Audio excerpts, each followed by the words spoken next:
Hey everyone, hope your day is going well. You're back with another reaction. We're going to watch a video on the Trackstar YouTube channel, which I have reacted to before. Link to the original is in the description. Awesome channel. Check it out. This time they got Drew Barrymore. Looking forward to this because it's always great to learn not only about the musical knowledge that somebody has, but their musical tastes, especially if it's somebody that you've been watching like all your life since E.T. So yeah, looking forward to hear about Drew Barrymore's musical taste. 1, 2, 3. Oh my God, I can't believe I'm on Trackstar. We're live. Ah! Sorry. We're on the roof right now. The sun is shining, the sky is blue. What are we above? What's down there? The CBS Broadcast Center, which is where we film our show. You were just on. We have one of the biggest internet sensations joining us at the desk. And by the way, Is it true this is your talk show debut? First time. Oh my God! Oh, this is so exciting! Scary. That was so fun. Thank you for having me on the show. Thank you for coming on the show. Wow, that's cool. I hope it gets more traction on the Trackstar YouTube channel because it's really, really cool. And I know some of the people that watch my videos have been exploring that channel. So it's a really cool channel. Hey, I like Drew Barrymore's show. It's not on here in Belgium, but I watch clips on YouTube from time to time. I'm like so grateful. I've been researching you and I just love what you guys are doing so much. Cool. And so to be a part of that, it feels very special for us. Thank you. Just introduce yourself. I am Drew Barrymore and I am honored to be on Trackstar. Here you go. Oh, Beatles. Shake it up, baby, now. Twist and shout Twist the and Beatles. shout. Yes. Tell me about the Beatles. I love the Beatles. I always have. There was one point, actually, AM radio had an exclusive Beatles station. Maybe it was FM. I can't remember, but Breakfast Really? with the That's Beatles. cool.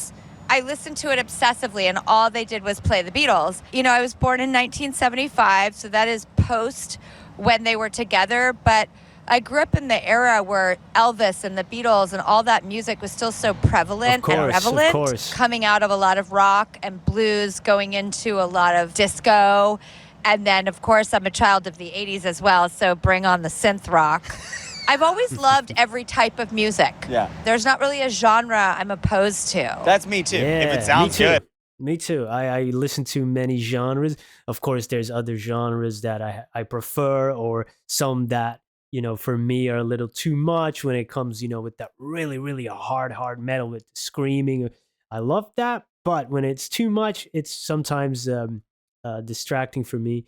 So, yeah, of course, there's genres that you vibe with more than others. But I can listen to anything, really. I'm into it. There's certain types of jazz I can't eat to because it's like, and I'm like, ugh, Right, the rhythm. But other than that, anything. Yeah, I get it. 1 for 1. Oh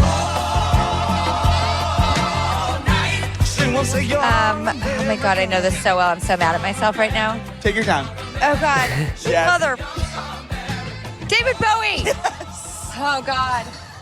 I I'm need to out get of it. into more David Bowie, probably my Bowie's, biggest crush growing up. And I always talk about how I love David Letterman and Ted Koppel, but David Bowie was like the sexiest man, and I loved his androgyny. I loved his fashion and his style, and he single-handedly taught me to like change your look. You don't stay the same. Yes. You evolve. You chameleon. You present in different moods at different times, and he's the ultimate icon. He just continued to change and push, never did the same thing twice. Every single decade was on point, evolved, but stayed true to himself. How about a new song?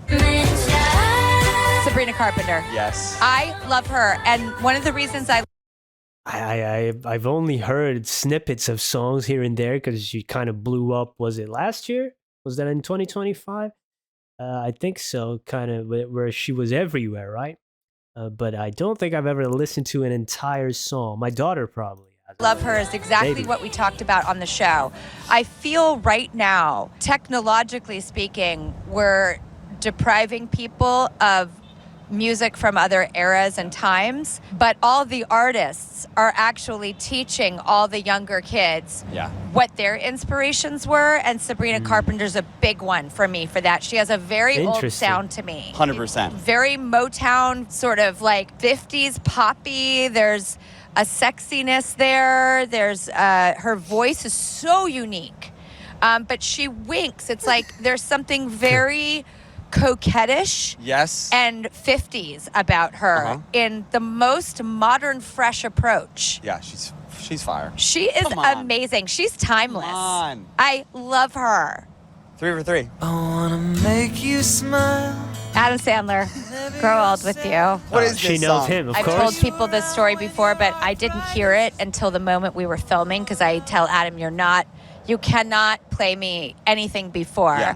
Anything he has ever sung to me in a movie, I'm hearing it for the first time when the cameras are rolling, and that's usually the take we use. Ooh, that's interesting. I didn't know that. Oh, now I'm going to have to rewatch this movie.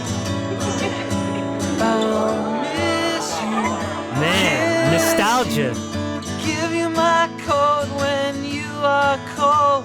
That It's been song forever is since so I've seen loving this. and humorous and kind. And what gets me emotional about it is how so many people have used it at their weddings. And it's from The Wedding Singer. And none of us knew that movie would even be seen, let alone become something that meant anything to people.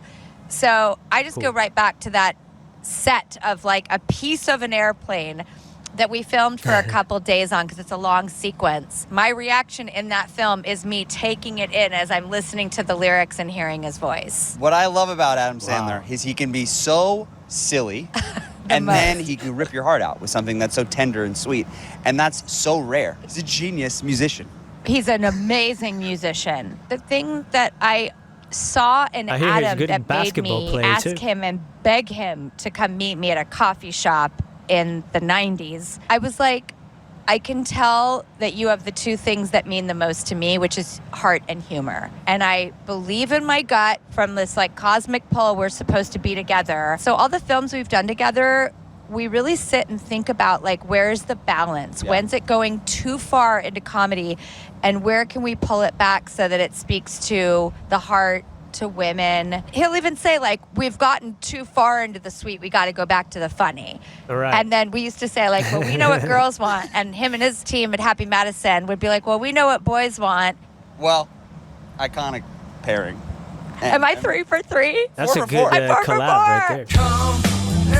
Oh, yeah. Nirvana. Yes. You like Nirvana? Never mind. Oh my God, yes. Take me back to you'd hear Nirvana for the first time. I mean, I became aware of them because if you couldn't really swing a cat without being inundated with Nirvana. When that first record came out, it was a real game changer. 100%. That was a tipping point, that album. And you felt it. One of my Nirvana memories is quite naughty, actually. I had a big old makeout session in a car with someone to that album in the morning sun. And it was real sexy and fun. And so when I hear that album, I go straight back to that car. But eventually, I weirdly ended up meeting Eric Erlandson from Hole and going on tour with Hole. And Kurt Cobain had passed at that point, but I am the proud godmother of his daughter. Wow. And I ended up becoming a part of that world accidentally. I think that he means so much to people because he was a true genius. And I never got the fortune of meeting him, but I know the people in his world and I know what he means to people. The song sounded so different and it was a new spin, but it was also timeless and like timeless classic songwriting and melody that hooks you in. I was really intrigued when Bradley Cooper said in A Star Is Born about I guess he didn't say it, Sam Elliott said it on his behalf about how few chords and notes that make up and comprise music. Yeah. And it's what people do with them. Music is essentially 12 notes between any octave. 12 notes and the octave repeats. It's the same story, told over and over. All any artist can offer the world is how they see those 12 notes. And so we're all... It is. I gotta love Sam Elliott's voice. And of course, as an author, I know this to be the same for the letters in the alphabet and the words and the stories that have been told and retold, and whether you look at Shakespearean tropes or fantastical tropes, it's kind of your own spin on those things, or the hero's journey, whatever you can think of. And you bring your own life experience to it, or some of your imagination. You mix it up in a pot, your influences, sprinkle it on top, and you kind of get your story. And it's the same for music, right? With the chords, and if you go with the simple G, C, E chords, and so many people have used the chord progressions, but you can make it sound different. Embellish it with a few notes here and there, and you get another unique song. I mean, it's cool. It's kind of what drives creativity, right?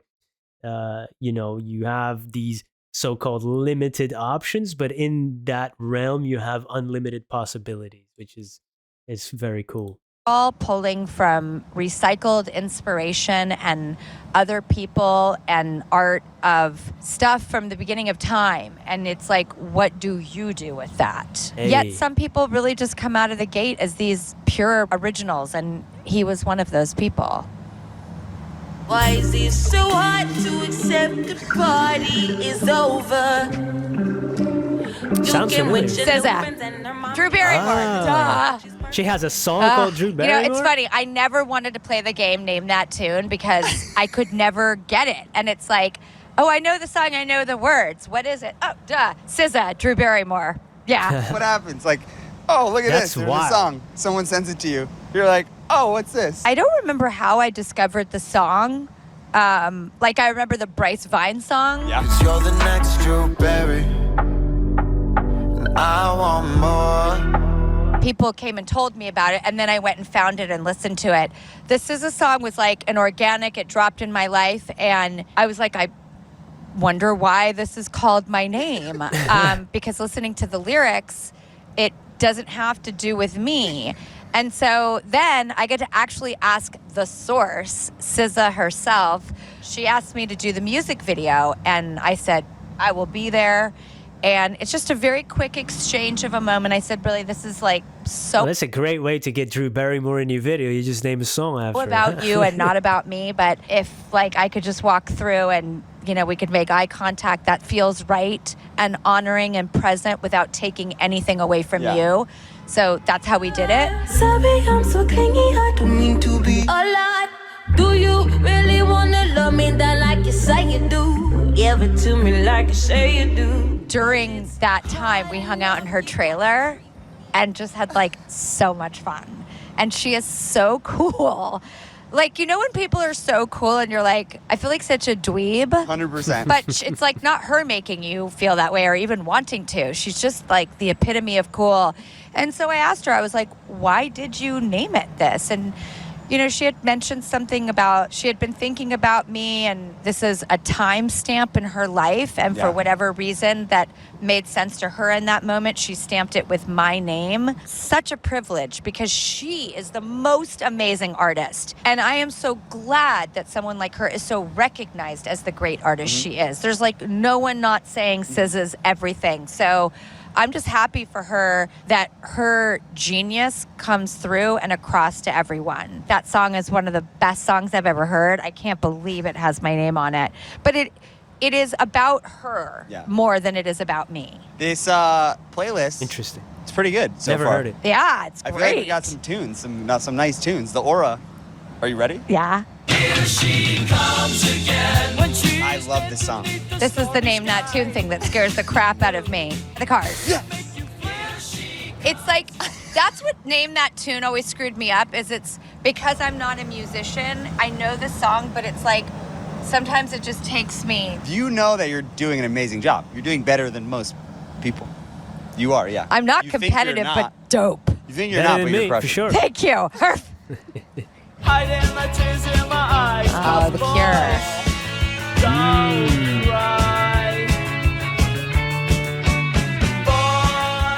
The best. Yeah. This is childhood. There was this station in Los Angeles called K-Rock. Big They fan were of the The Cure, ones Iconic radio station. it was such an important thing because it was an educational station. It was teaching us all about the Cure and the Smiths and Susie and the Banshees and every important musician that was around at that time. Thompson Twins, the Motels, everything I learned about the new wave came from K-Rock. We just had record stores and there was no internet and everything could not have been more primitive and different. Yeah. So radio stations, that's how you learned. Radio stations, and another thing that's changed is like, because there's not a physical thing, like a record or a CD, you don't like live with this thing that you can touch and that you look at that you're like, okay, what are the names of the songs? What are the lyrics? It's amazing that we have access to every song in the universe in our pocket. That's incredible. Yeah. But you don't feel it, each song or each album in the same way. You know what I mean? You don't have that you're talking about connection. A very tangible experience. Yeah. It's true. I would get more mad about the lack of tangibility with, album art is like some of the best art out there. And, you used to see it this size and now you see it that size if you're lucky. Yeah. Album art still to this day is super cool. It's like a weird license to kind of do whatever you want and make noise and be cool. I like that vinyl is coming back. I think each generation rejects what the last had and then the next generation re-embraces what was. CDs are coming back now. Yeah. So CDs, really? But I heard they're not that durable, that the CDs and DVDs that everybody stores, maybe it's just bad storage methods that they kind of start rotting or something. I don't know. I haven't checked mine. I got a lot of boxes here. Maybe I should open them.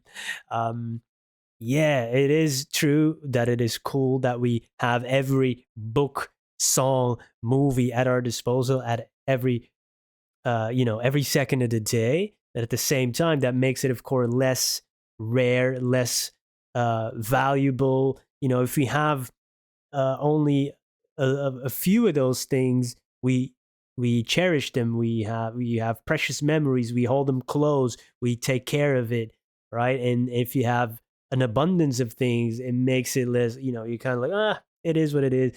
You can't choose anything, or the algorithm serves up what you kind of have to read, listen to, or watch instead of scrolling. Instead of strolling through a library or through a video store or a record store and kind of digging into the crates, and it's such a physical experience. All that makes, and then you walk out with the physical thing is, of course, everything that preceded it makes it even more special, and clicking on a button, of course, is not the same thing, not even close. So yeah, it's cool that we have everything at our disposal, but then you get that analysis paralysis, and you can't choose, and you end up with listening to the same thing over and over, and it's just not the same experience. Yeah. But we're too deep in it now. Bring it back to the Stone Age. Tapes are gonna come Taylor back Swift, soon. she's bringing back cassettes. Thank you.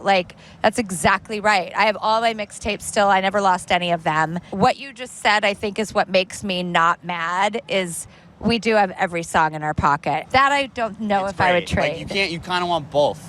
I know. That's why tough. I like the iPod. It was like no internet, but music that you want in your pocket. That was a perfect balance to me. I think we went pretty far, and I don't know where we go from here, but I want to be hopeful. If we cannot hold the artists' tapes and records and CDs and 45s and 8-tracks high, that was definitely my generation, I think we just become even more passionate about the artists. The cool thing is like fandom didn't wane from the technological, intangible aspects of music. It just grew bigger and wider and more global. So look at the glass as half full.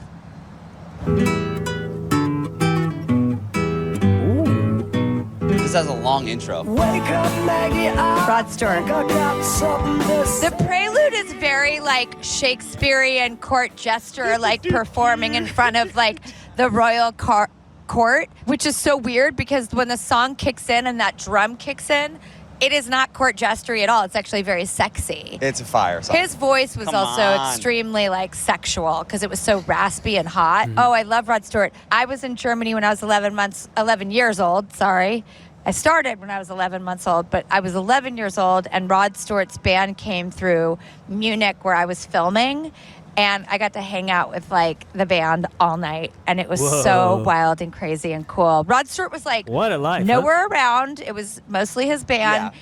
But we were just all like running up and down the hotel hallways, and it was mayhem. It was so much fun. This is what we were talking about. I love how I played you that song. I have no idea of that story. Yes. And then it's like, oh, well, here's like this like Rod weird... Stewart is innocent, but man, I totally partied with some of the band. And my friends and I were the crazy ones, but they let us sit on the stage in Munich when I was 11 months old and 11 years old, staging Dr. Freud. But I was such a big Rod Stewart fan. I feel like that would be an interesting musician for someone super relevant to cover and bring back into the forefront. I think that's what I'm really relying on all these new juggernaut musicians to do, is to like teach this generation right now, like, why was Rod Stewart influential and important? He needs to get his flowers. Yeah, he really does. It's gonna happen soon. Yeah, he was amazing. He is amazing. Take your baby by the hand. It's not Howard Jones. Hold on. Make her do a high handstand. Oh my God, I know this song. It's so irritating. I'm stumped. You are so like there. No idea. I mean, dance hall days. Wang Chung. Wang Chung. Wang Chung. Wang Chung. I have no Wang Chung stories. But yeah, that's a tune. I know the song. It's a great song. It's so good. It's like that Thompson twin, Howard Jones, like your rhythmic. Such a good era. Such a good like era. Like MTV, like peak MTV exactly, too. Exactly. Crazy music videos, weird. And quirky. Wang Chung's like big hit was like everybody Wang Chung tonight. Yeah, exactly. I was like, it has their name in it. Yes. Everybody Wang Chung tonight. Never heard this. Yes. Wang Chung, Okay, that was an outstanding performance. I failed at one. All right, I'll take it. Do you think we got a nice playlist? Yeah, great playlist. You always bust out great music. I don't know how you have the music library that you do, but hearing that you read the biographies and how much you study, that helps it make sense, because it's like you are a human jukebox and you're doing every kind of artist in every kind of era. So your knowledge is so vast, and I so appreciate what you guys are doing. And then you're just bringing goodness into the world and challenging people at things that are important and meaningful to them. And I can't believe I didn't get Wang Chung. Motherfucker. Thank you. Oh! Thank you. Great to meet you. Believe me, at midnight tonight, in my bed, I'm going to be like, Wang Chung. Yeah. You know what I'm going to do? I'm going to Wang Chung tonight. Everybody Wang Chung tonight. She's got the moves. This was a very fun video. Educational and fun. That's a great concept. Love that picture of them there. And she talked about SZA being cool, but Drew Barrymore is definitely very cool. And love her wide taste in music as well. Thank you for watching this with me. Have a great day. Goodbye.